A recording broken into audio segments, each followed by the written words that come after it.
Hoje nós vamos analisar com a ajuda do Senhor um tema, a alegria da salvação, tema interessante para todos nós. Essa é a experiência de cada um de nós, e quando verdadeiramente não há alegria naquilo que concerne a salvação, certamente precisamos avaliar diante do Senhor o porquê da não alegria, porque a primeira coisa que a salvação produzirá nos nossos corações é alegria.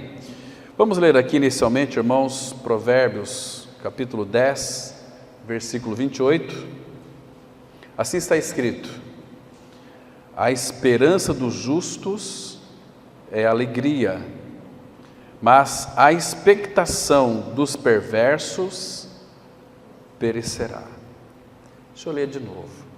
A esperança dos justos é alegria, mas a expectação, essa palavra expectação vem de expectativa. O ímpio, ele não tem esperança, ele tem expectativa. A expectação dos perversos, perverso é todo aquele que não crê.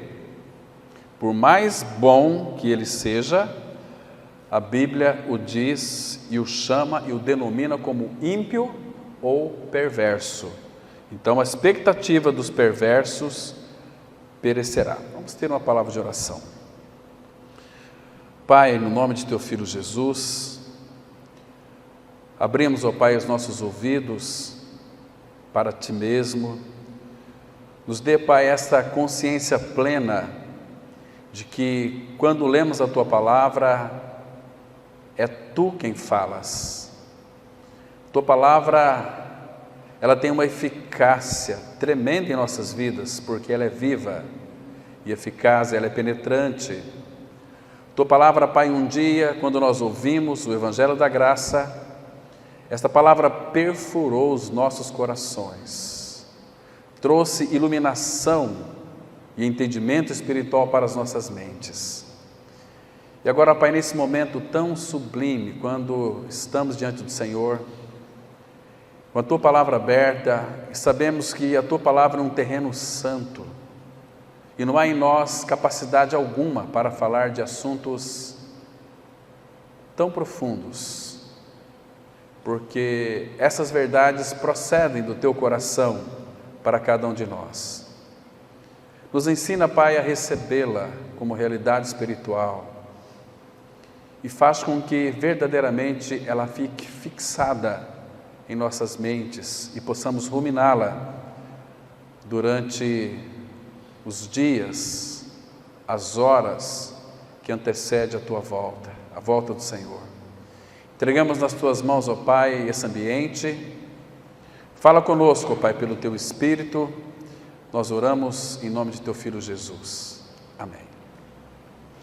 Irmãos, para nós então adentrarmos aqui sobre a alegria da salvação, eu desejo fazer algumas considerações fundamentais para que então possamos compreender exatamente aquilo que nós deixamos de ganhar em Adão e nós então recebemos na pessoa do Filho.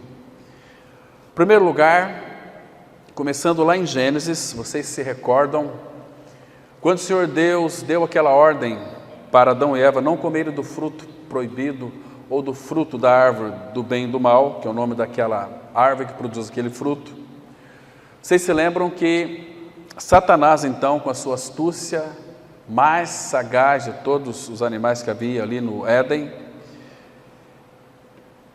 aquela serpente foi possuída pelo demônio, então ela enganou Eva com a sua astúcia, com a sua sedução. Então Eva comeu daquele fruto que não era para comer. A consequência disto, irmãos, foi o caos estabelecido na vida de todo ser humano. O homem caiu, o homem, a partir do pecado, ele já nasceu para morrer, não para viver. A morte entrou no homem, e a morte vai matando o ser humano dia após dia.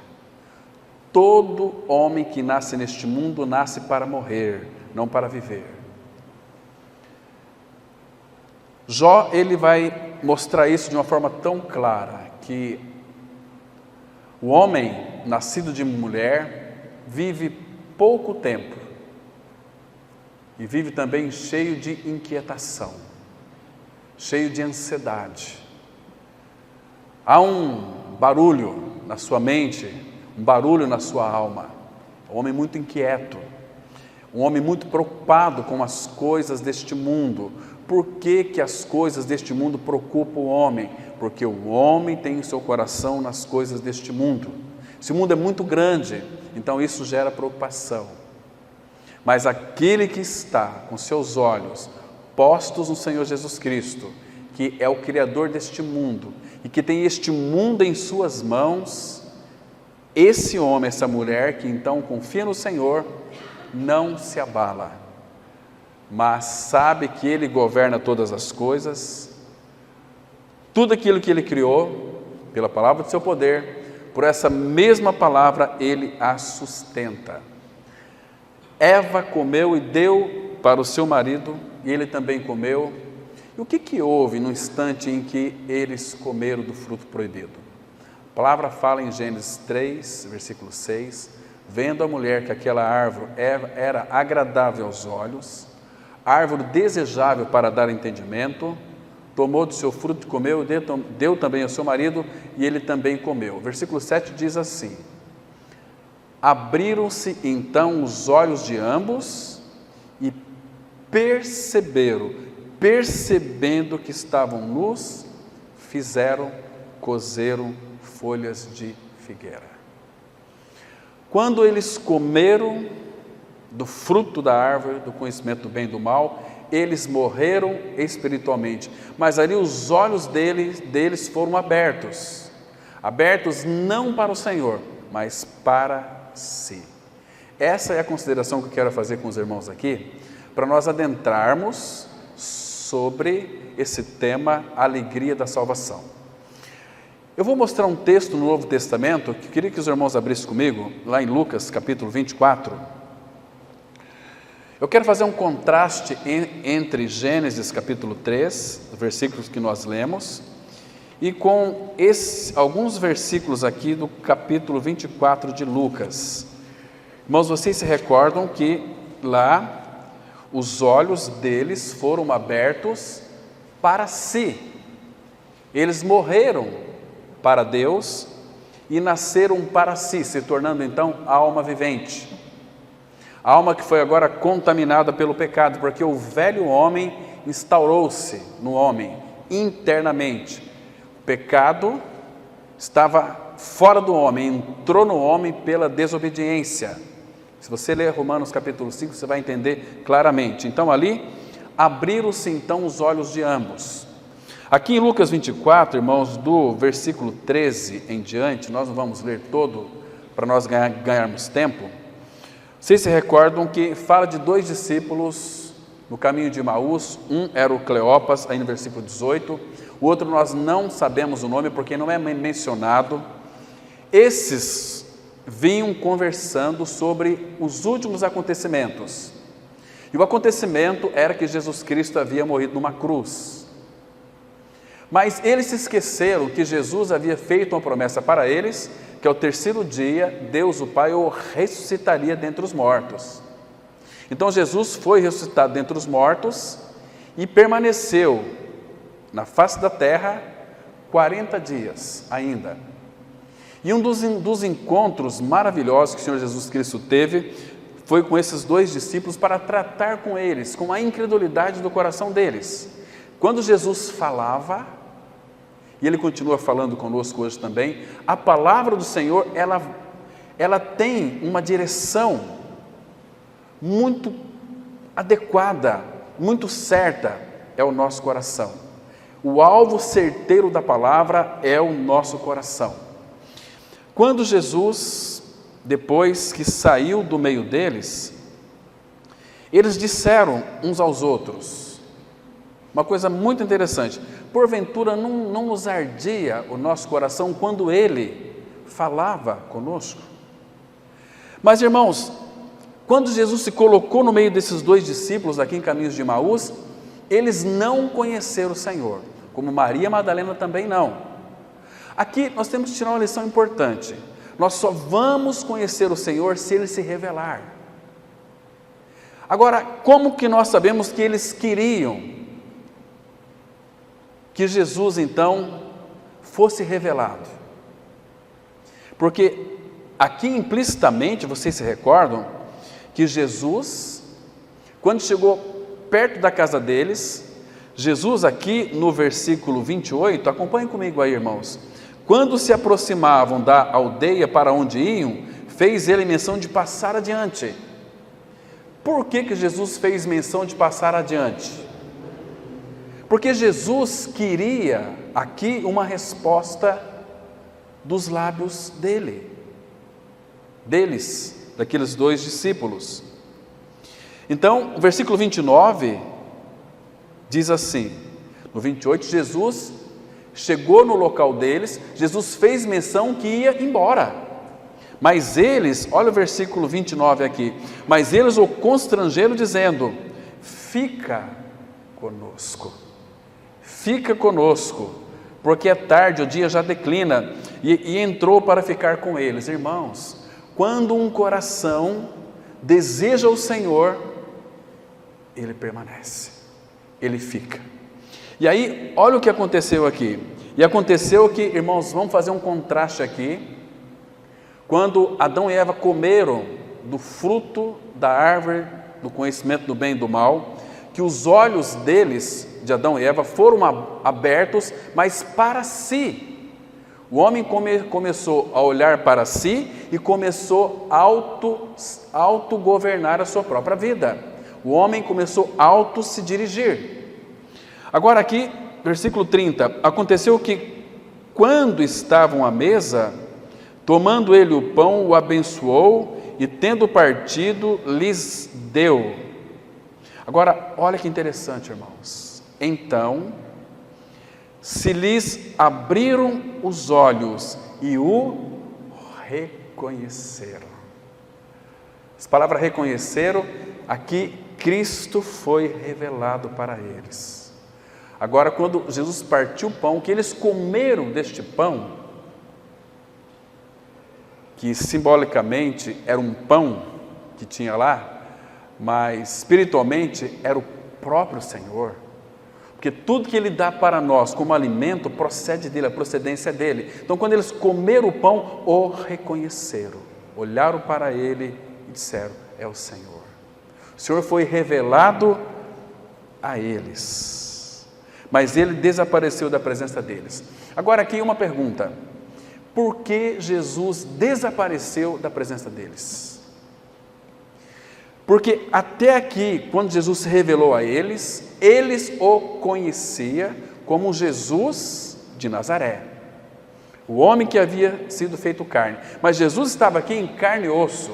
Quando ele foi ressuscitado, muitos aí pregadores e muitos escritores dizem que Jesus ressuscitou em espírito e vive em espírito, porque ele adentrava numa casa com portas fechadas. Agora Ele é o Todo-Poderoso, foi dado a Ele todo o poder no céu e na terra, então Ele pode passar de uma parede para outra, Ele é Deus, mas Ele era carne e osso, e os discípulos também tinham muita dúvida.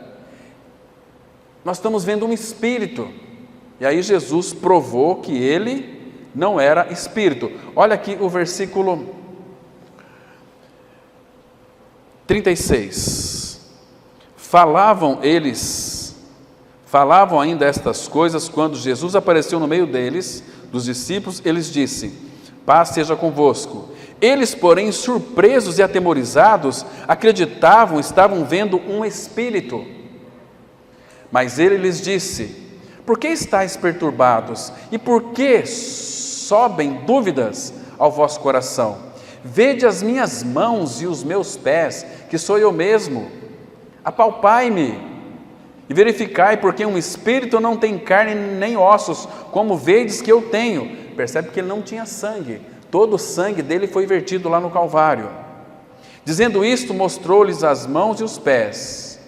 Mas eles estavam tão atônitos, tão maravilhados, tão encantados, tão alegres, Versículo 41. E por não acreditarem eles ainda, por causa da alegria, estando admirados, Jesus lhes disse: tendes aqui alguma coisa que comer? Porque Jesus disse que, vede as minhas mãos, meus pés, sou eu mesmo, o Espírito não tem carne e osso, como eu tenho. Mas eles não acreditaram ainda, ficaram abismados, pasmados.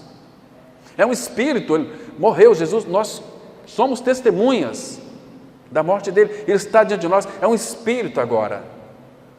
O que Jesus Cristo fez então? Versículo 41.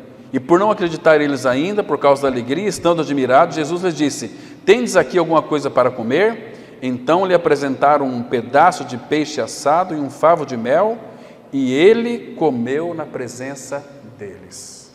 Imagina só, Jesus comendo esse pedaço de peixe aqui assado e um favo de mel. Talvez eles pensaram assim: vai entrar na boca e vai cair no chão, porque é um espírito, como é que pode uma coisa dessa? Mas não, ele comeu na presença deles. Queridos, quando temos a revelação de Cristo, quando nós o reconhecemos em realidade espiritual, nós ganhamos uma experiência. Por isso que, irmãos, a gente percebe que muitos que confessam a mensagem da cruz, às vezes nunca creram. Às vezes muitas pessoas que até pregam a mensagem da cruz, às vezes nunca creram. São pessoas que vão até certo ponto com o Senhor, mas depois elas retrocedem, caem para trás. Elas caíram de um lugar talvez onde elas nunca estiveram. Conhecer e pregar a mensagem da cruz, qualquer pessoa, se for muito bem ensinada, ela irá fazer isto. Mas, irmãos, nós precisamos de conhecer não a doutrina do novo nascimento, mas Ele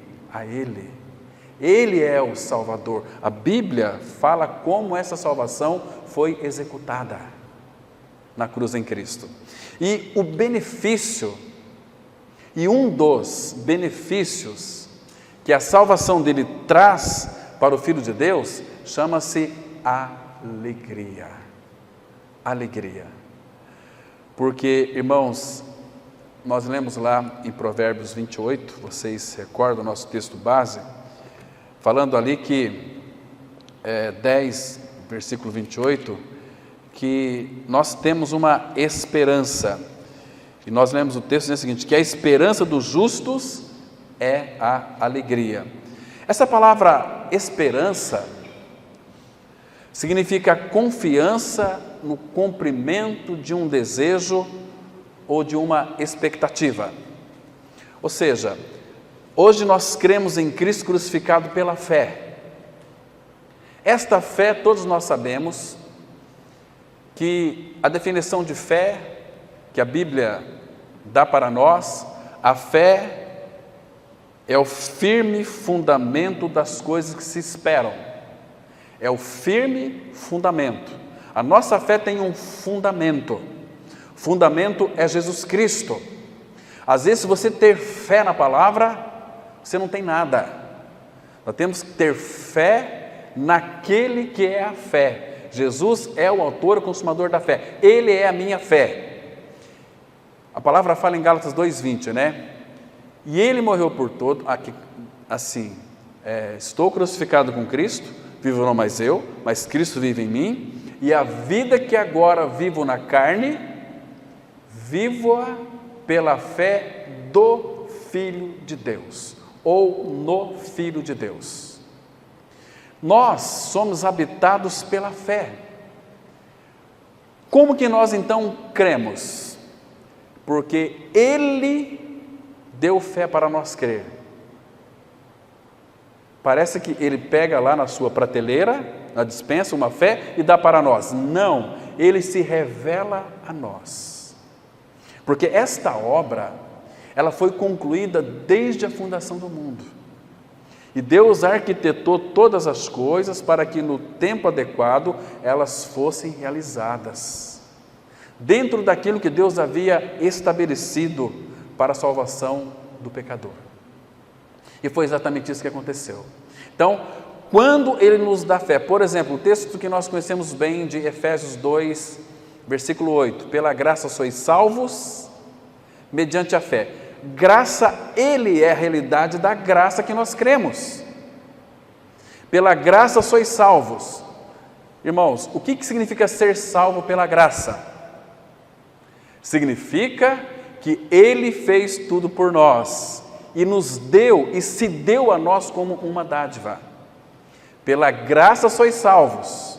A graça em si mesma, essa palavra graça em si mesma, ela não significa nada, mas pela graça sois salvos. Não foi a graça que morreu na cruz, foi porque Ele é o Senhor de toda a graça. Ele habitou em nós cheio de graça e de realidade espiritual. Ele é a graça. Pela graça sois salvos mediante a fé. Pela graça mediante a fé. Fé é Ele se revelando a nós, nos dando a fé, nos dando Ele para que nós possamos crer nele. Parece meio confuso, né, irmãos? Mas é muito claro quando nós temos uma mente e um coração esclarecido para compreendermos estas simplicidades. Pela graça nós somos salvos. Mas nós não fomos salvos por Jesus? Sim, por Jesus. Ele é a revelação da graça. Ele é a realidade da graça. Mas mediante a fé. Como que eu posso crer nele se ele não me habilitar a crer nele? Então ele tem que me dar fé. Percebe a sabedoria de Deus em criar esses mecanismos? Não para confusão, mas para que os interessados no Senhor venham, mediante a intimidade com Ele, descobrir essas realidades. Então, queridos, esperança significa a confiança num cumprimento de um desejo ou de uma esperança que irá se cumprir, né? Então, a esperança se baseia, guarde bem isso aqui, a minha e a sua esperança se baseia tão somente no Pai. E o Romanos 15, 13 diz assim: e o Deus da esperança vos encha de todo o gozo e paz no vosso crer. Quando cremos no Senhor Jesus Cristo, nós recebemos todo o gozo e toda a paz no nosso crer. Cremos no Senhor, enchemos-nos de uma esperança viva e eficaz. Irmãos, nós temos uma esperança viva, uma esperança que não morre. Cristo é nossa esperança. Lembra daquele texto de Colossenses 1:27? Cristo dentro de vocês, a esperança da glória. Sabe como é que Paulo, ele começa escrevendo para Timóteo? 1 Timóteo capítulo 1, versículo 1, a Bíblia ela diz assim, olha que interessante, irmãos.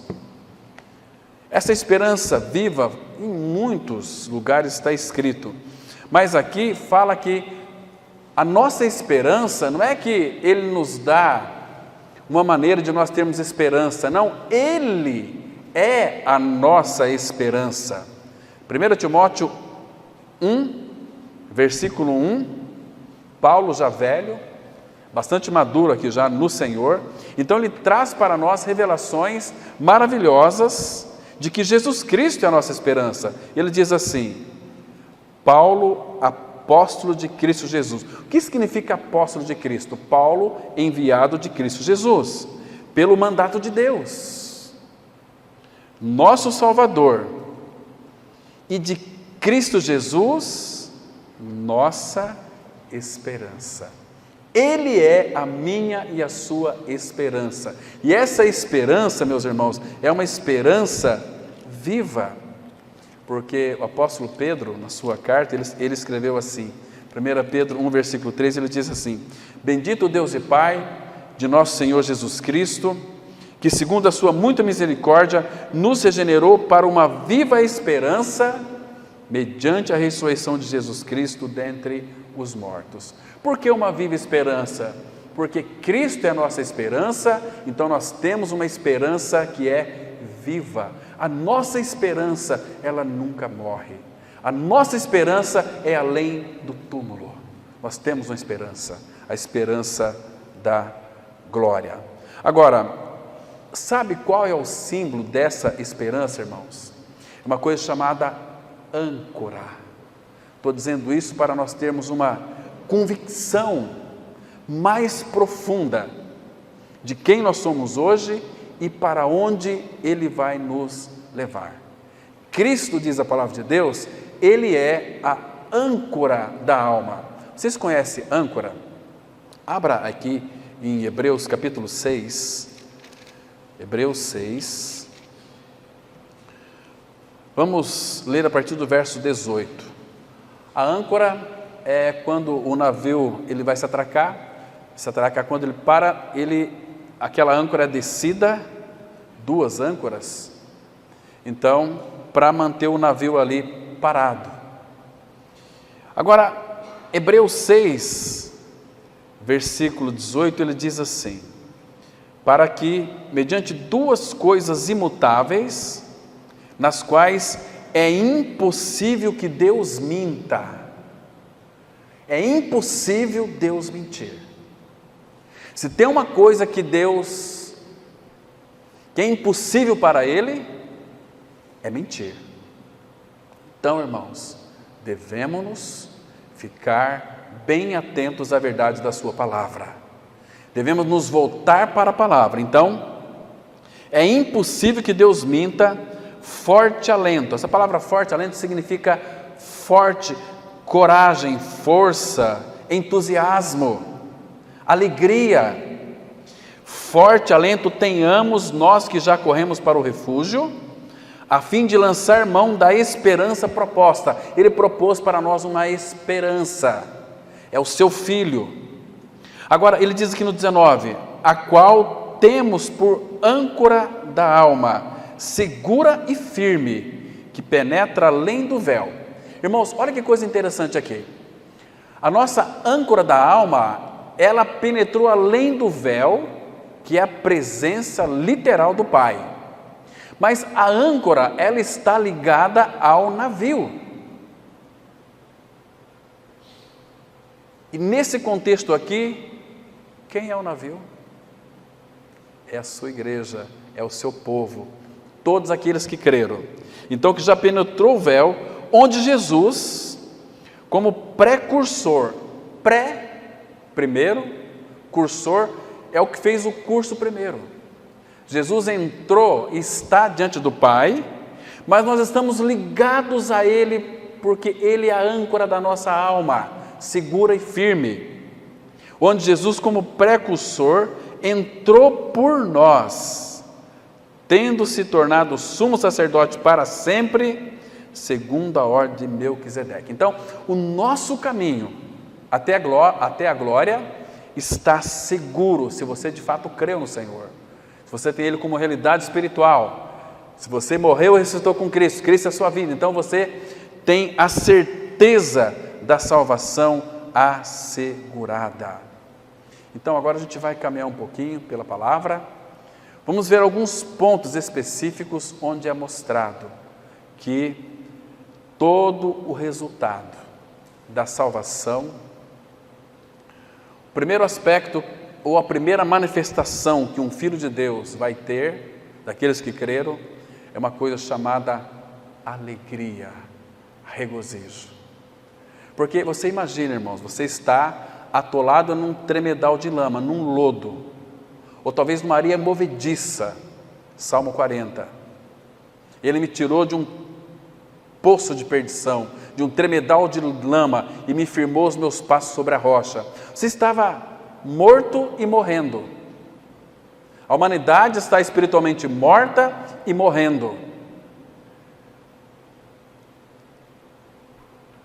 Claro que invisivelmente nós estamos atolados. O ser humano sem Cristo, ele está atolado neste mundo de iniquidade, de pecado, totalmente cego. Ele não consegue dar um passo à frente, está morrendo. E a vida aqui passa muito rápido, é como um sopro. Agora, o Senhor Jesus Cristo se faz carne e põe a sua habitação no meio de nós e lança a corda, para nos tirar deste atoleiro de lama podre, lama que cheira mal, porque o ser humano cheira muito mal, e a lama fala da nossa essência. O homem foi feito do humus, da argila, do pó da terra. Essa é a nossa realidade. Então ele lançou a corda lá e nos tirou. Eu estava, algum tempo atrás, tratando com um grupo de pastores. A salvação não foi por corda, foi por cruz. Falei, a cruz não salva ninguém. A cruz, o pedaço de madeira não atrai ninguém. Eu abri para ele Oséias capítulo 11, verso 3, que diz assim: atraí-os com cordas humanas, com laços de amor. Fala da cruz, quando ele foi levantado da terra no Calvário, ali na cruz. Não é a cruz que nos atraiu, é Jesus quem nos atraiu. Ele disse: e eu, quando for levantado da terra, atrairei todos a mim mesmo, com cordas de amor, com laços de amor, nos puxou para si, fomos colocados em Cristo. O que aconteceu ali, irmãos? Ele limpou-nos totalmente, nos crucificando, nos levando à morte junto com Ele. Você e eu, nós morremos com Cristo, morremos para o pecado, para toda a sujidade.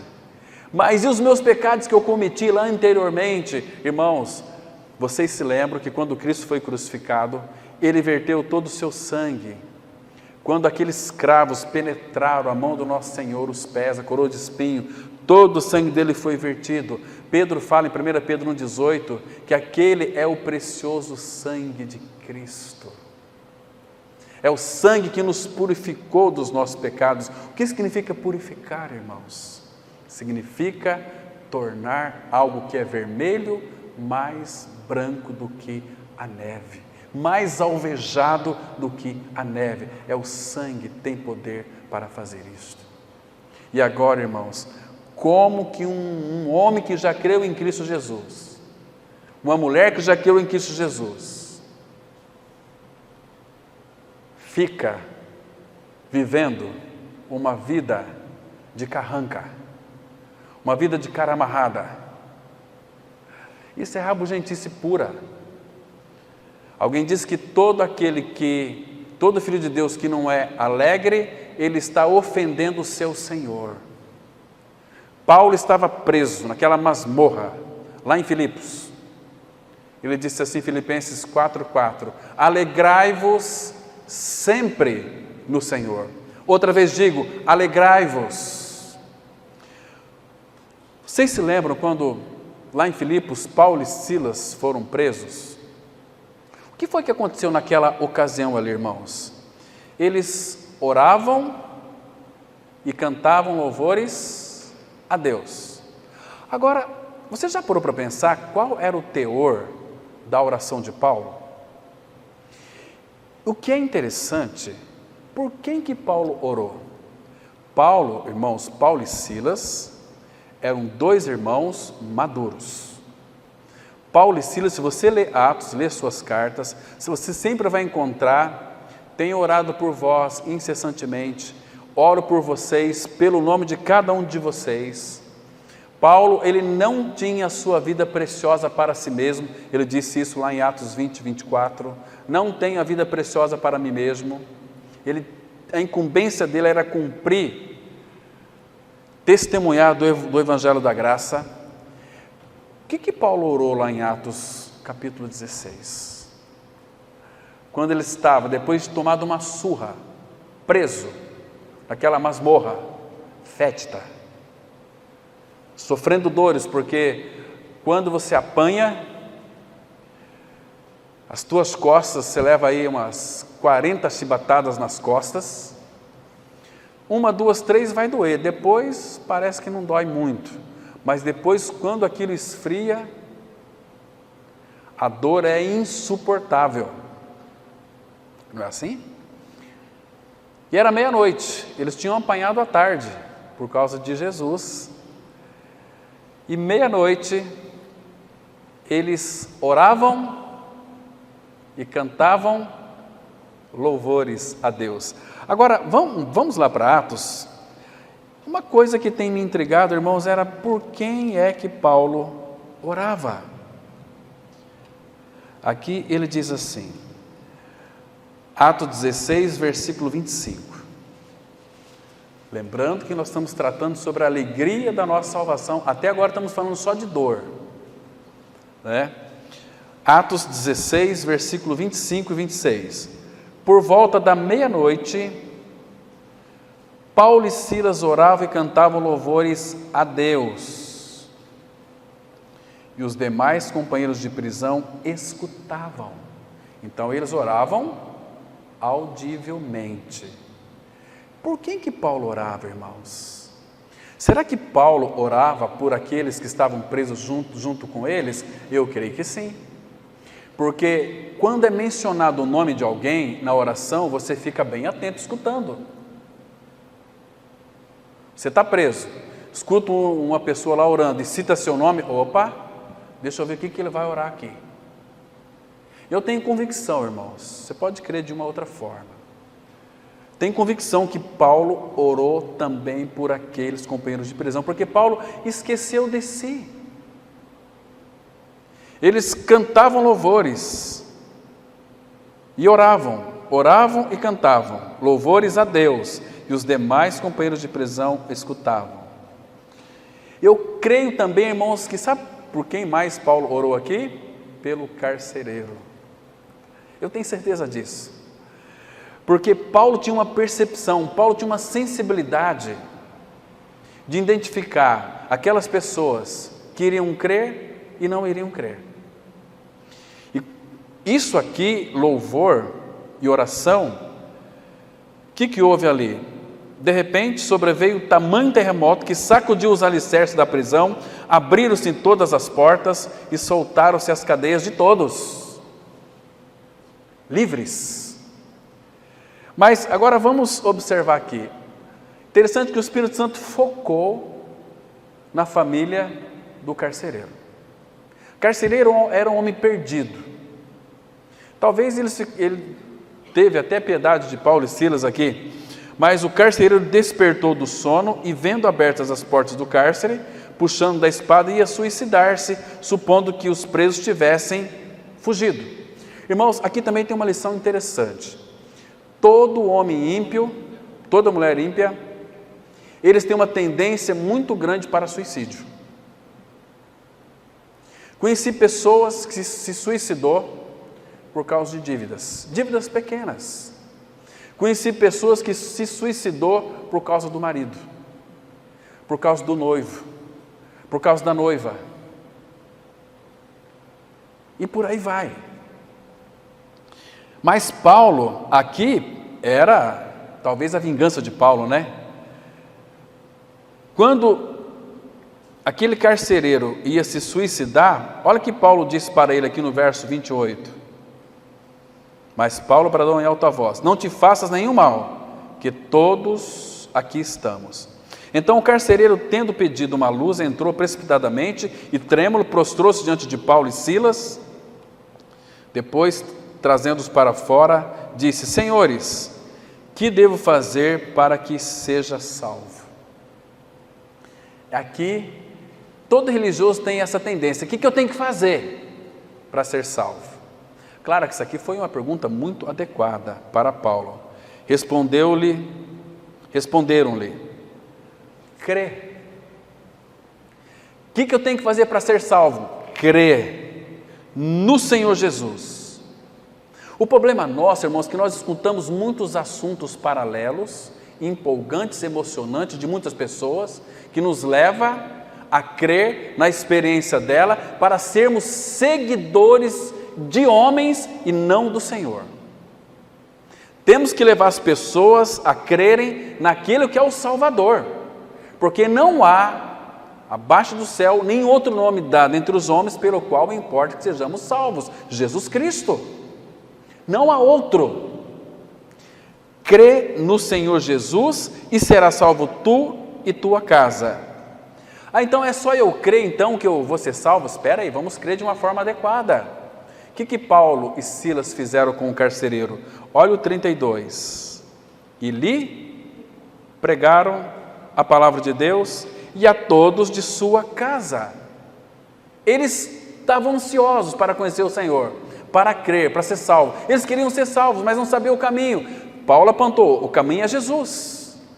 Crê no Senhor Jesus, será salvo tu e tua casa. Então Paulo pregou para eles a palavra de Deus. Agora veja aqui, irmãos, naquela mesma hora da noite, cuidando deles, lavou-lhes os vergões, os açoites, a seguir foi ele batizado e todos os seus. Então todos creram. Veja aqui o resultado desta salvação, irmãos. Então, levando-os para a sua própria casa, lhes pôs a mesa e com todos os seus manifestava grande alegria por terem crido em Deus. O resultado da salvação, em primeiro lugar, é uma grande alegria. Lembra o dia que você creu? Quando essa palavra foi revelada, quando Cristo foi revelado no seu coração? Porque se você não crê, você continua sendo um crente chato, um crente critiquento, um crente murmurento, um crente que ofende a Jesus Cristo sempre, um crente que só dá testemunho, que só reclama da vida, não tem alegria, porque não tem Cristo. Cristo é a nossa alegria, o fruto do Espírito é a alegria, o reino para o qual nós fomos chamados é alegria. Romanos 14, 17 diz assim a palavra, porque o reino de Deus não é nem comida nem bebida, mas justiça e paz e alegria no Espírito Santo. Este é o reino para o qual nós fomos chamados. Então, quando de fato alguém crê, observa aqui, irmãos, que manifestava grande alegria por terem crido em Deus. Que maravilha, irmãos. Infelizmente, nós vivemos em um mundo onde há muitas tristezas, muitas tragédias e muitas preocupações. A preocupação, ela vem na sua vida quando você começa a tirar os olhos de Cristo, você começa a olhar para as circunstâncias. Tão difícil, subindo o combustível, olha a alta de não sei o quê, vai mudar de governo, essas incertezas. As incertezas é quando nós colocamos os olhos no homem, mas quando nós colocamos os olhos em Cristo, temos a certeza, temos a convicção de que todas as coisas cooperará para o nosso bem. Pode ter certeza disso. Mas este mundo está se afundando, coopera para o nosso bem. Este mundo está chegando ao final. Isso é ruim para o povo do Senhor, irmãos? Claro que não. É muito bom, né? Se você olhar para os lados aqui nessa cidade, você vai perceber, você vai ver logo faces tristes, corações pesarosos, incertezas, más notícias, e logo estarão, esse povo aí logo vai estar comemorando o Natal. Muitos não sabem nem o que é o significado de Natal. O que é Natal? Natal é o nascimento de Jesus. Genericamente, isso dá até nojo, você ouvir que Natal é o nascimento de Jesus. É muito mais do que isso, irmãos. Natal, sabe o que significa? A encarnação do Verbo. O Verbo se fez carne e habitou entre nós. Encarnação, só Filho de Deus que compreende, e de uma forma sintética, porque é tão profundo. Ah, Natal, o que é Natal? Satanás já está engendrando, né? Papai Noel. As crianças não conhecem Jesus, conhecem o Papai Noel, conhecem os super-heróis, tantos outros. Mas eu gosto tanto daquele texto. Abra comigo em Lucas capítulo 2, quando Maria foi visitada ali pelo anjo do Senhor. Que coisa linda, irmãos. Lucas capítulo 2, e aqui nós vamos ver o que significa este advento, quando nosso Salvador se fez carne e nasceu ali da Virgem. Lucas capítulo 2, versículo 9, Vamos ler até o 11. Diz assim a palavra: e um anjo do Senhor desceu aonde eles estavam. Olha que lindo, irmãos. E a glória do Senhor brilhou ao redor deles. Ficaram tomados de grande temor. O anjo, porém, lhes disse: não temais, eis aqui vos trago boa nova. Irmãos, olha o tamanho dessa alegria aqui, de grande alegria, que será para todo o povo. Se é para todo o povo, é para você, é para mim também. Será para todo o povo, grande alegria que será para todo o povo, é que vos nasceu na cidade de Davi o Salvador, que é Cristo o Senhor. Oh, irmão, que delícia! Mas aqui a notícia é uma boa nova, é a boa nova de grande alegria. Isso significa que quando nós cremos no Senhor, nós recebemos a Ele, mas também a grande alegria, e é uma alegria infinita, é uma alegria eterna, uma alegria que ninguém consegue tirar de nós. E a alegria do Senhor, uma alegria que não se esgota, porque a nossa alegria ela é infinita. Ela é diferente da alegria que nós temos, muitas vezes em nossas circunstâncias, né? Temos uma festa aqui, alegria, mas de repente murcha, acabou tudo. Acabou. O melhor da festa é você esperar por ela. O melhor da festa, em outras palavras, é a expectativa da festa. Agora, nós teremos um banquete lá na glória. Agora, este banquete, irmãos, ele começa com um grande banquete. Imagina quem vai estar nos servindo ao nosso próprio Senhor. Agora, a alegria, nós vamos contemplá-la. É aquela que esteve em nossos corações e que muitos não desfrutam, porque está cheio a sua mente de acho. Eu acho que é isso, acho que é aquilo. Não desfruta de Cristo. E quem não desfruta de Cristo, não desfruta da sua alegria, da sua graça, do seu amor, da sua misericórdia, da sua doce presença. A palavra fala que na presença dele há plenitude de alegria. Se a presença dele é a plenitude de alegria, ele habitando em nós, significa que nós temos uma alegria plena. É uma alegria maravilhosa. Quando um pecador se arrepende, sabe o que a Bíblia diz lá em Lucas 15? Há alegria diante dos anjos de Deus. Espera aí, vamos entender esse versículo. Quando você prega a palavra para alguém e esse pecador se arrepende e crê, a alegria diante dos anjos, não fala que os anjos se alegram, diante dos anjos, essa alegria tem uma procedência. Ali, o sentido ali, há uma alegria manifesta diante dos anjos. Quem que se alegra, irmãos, quando um pecador se arrepende? É o nosso Pai. Quando a igreja do Senhor é comprometida com Cristo e prega o Evangelho, ela está contribuindo para que haja estouro de alegria no céu. Nosso Pai se alegra tanto quando o pecador crê. A festa diante dos anjos de Deus. Mas é o Pai que se alegra, e essa alegria é refletida ali naqueles anjos. Alguém creu.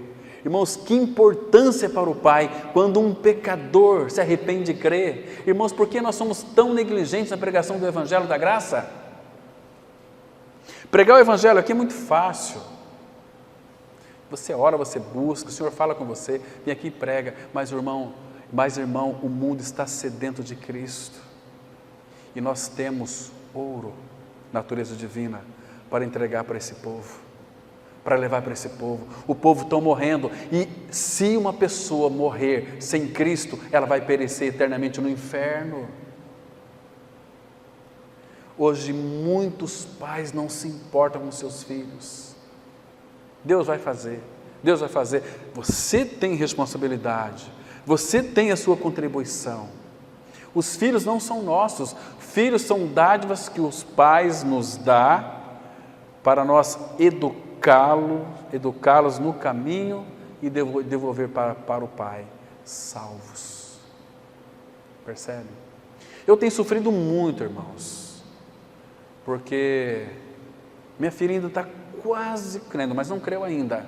Mas desde a sua tenra idade, 5 anos, ela foi penetrada pela palavra. A palavra está no coração dela. Muitos falam assim, mas olha, você precisa de... Preciso não. Eu tenho orado com lágrimas, tenho falado, mandado, hoje é aniversário dela, mandei um texto para ela, um texto assim comovente, mas depois lançamos a palavra que eu ensinei para ela lá na sua criancice. E ela está vendo que não tem jeito. Ela já experimentou muitas coisas, mas está vendo que não tem jeito. Mas ela não está cansada ainda. Quando ela se cansar, ela vai voltar. Ela vai para Cristo. E Jesus, Ele que fez esse convite, vinde a mim todos vós que estáis cansados, sobrecarregados. Ah, não quer? Deixa ele se cansar. Quando se cansar, ele vai voltar. Vai voltar ali igual os cachorros, quando você bate o pé para eles, eles têm um jeitinho lá, eles pegam o rabo, colocam no meio das pernas e vai lá debaixo da cama, com medo.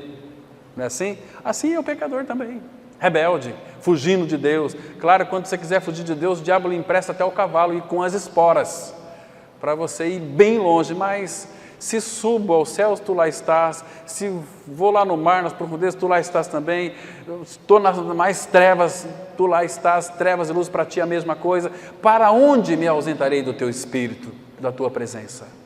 Deus está em todos os lugares, não tem como, irmãos.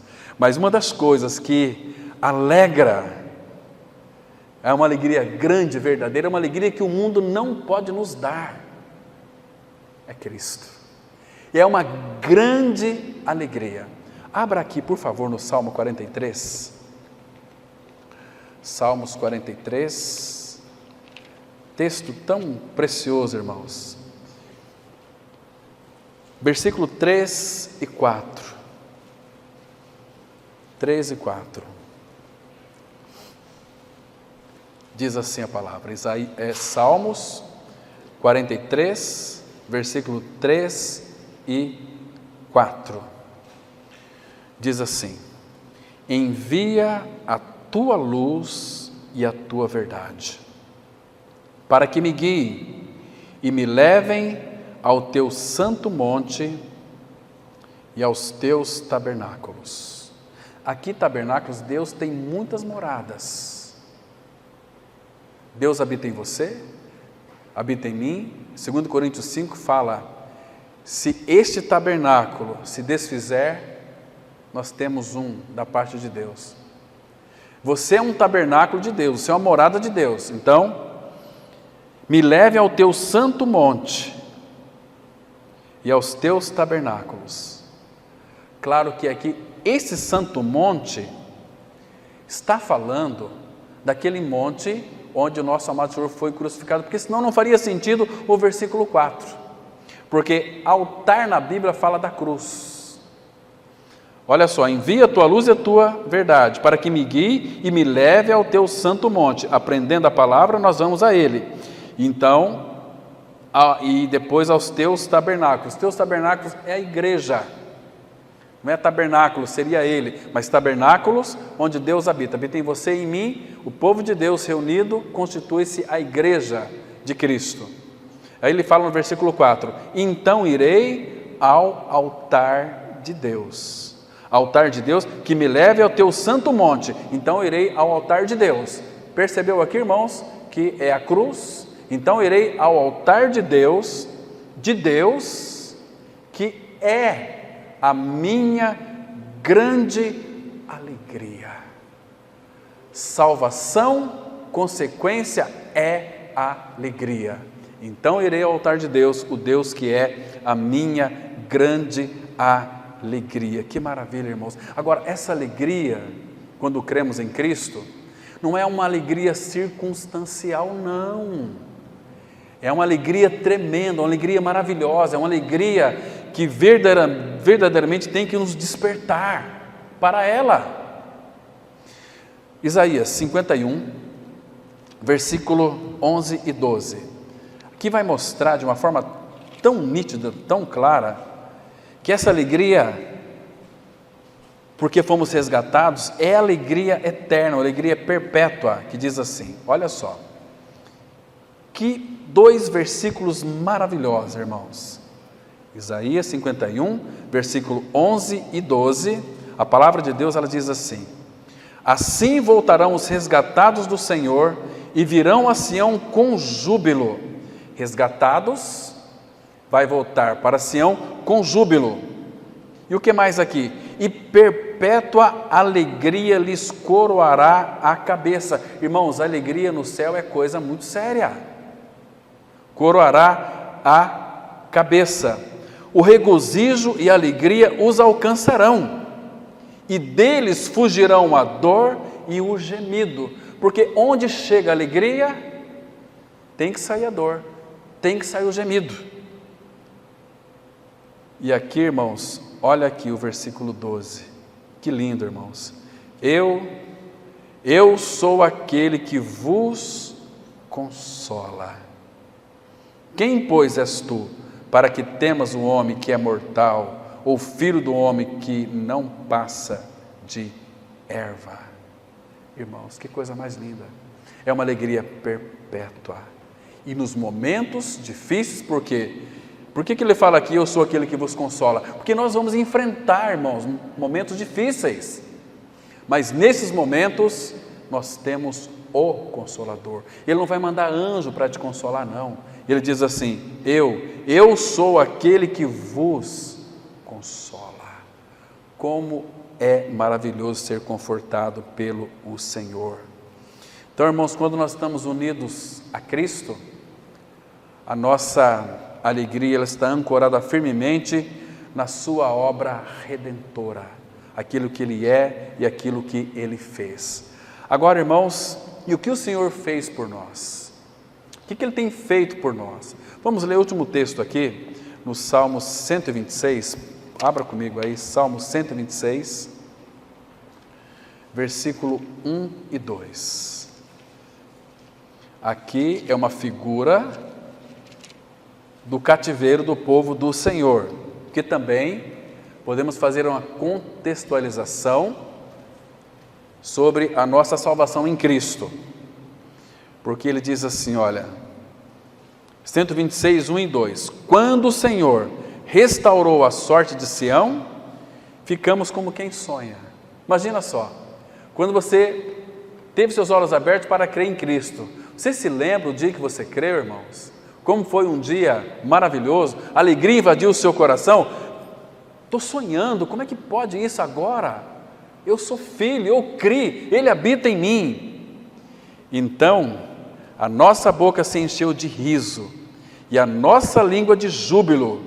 Então, entre as nações se dizia, grandes coisas o Senhor tem feito por eles. E o 3 diz assim, como é feito, grandes coisas fez o Senhor por nós, por isso estamos alegres. Estamos alegres. Que maravilha, irmãos. Então, a nossa alegria é uma alegria plena, uma alegria completa, por tudo aquilo que Ele é e fez por nós. Cristo é a nossa alegria eterna. A alegria de Jesus deve estar em nós desde o dia, ou desde o momento em que fomos salvos, até a eternidade. Deixa eu ler só mais um versículo, João 16, versículo 22, vamos ler e já vamos ter uma palavra de oração. João 16, versículo 22, a palavra ela diz assim, olha que lindo versículo, irmãos. Assim, também agora, vós tendes tristeza. Por que eles tinham tristeza? Porque Jesus falou que Ele iria para a cruz e morrer. Assim também agora vós tendes tristeza, mas olha que a esperança, mas é impossível que Deus minta, mas outra vez vos verei, e o vosso coração se alegrará, e a vossa alegria ninguém poderá tirar. porque eu vou para dentro de vocês e serei a alegria de vocês por onde quer que vocês vão. E a alegria de vocês não vai depender de circunstâncias, vai depender da minha pessoa morando dentro de vocês. Amém? Vamos orar, irmãos. Oh, meu Pai, quão maravilhoso és Tu, quão grande és Tu. Tua alegria, ela é muito grande e habita em nós. Pai, como pode nós muitas vezes murmurarmos, reclamarmos, sendo que Tu fez tudo por nós, nos revestiu de Cristo, nos revestiu de uma alegria que é grande, porque Tu és o Deus da nossa grande alegria. Pai, que Teu Espírito produza em nós este fruto maravilhoso que é a alegria, para que o mundo veja em nós o semblante de Cristo, o caráter de Cristo, um caráter de não murmuração, um caráter de regozijo, de alegria. Oh, meu Pai, expressa isso em nós. Muito obrigado, Pai, por essa semana que está se iniciando.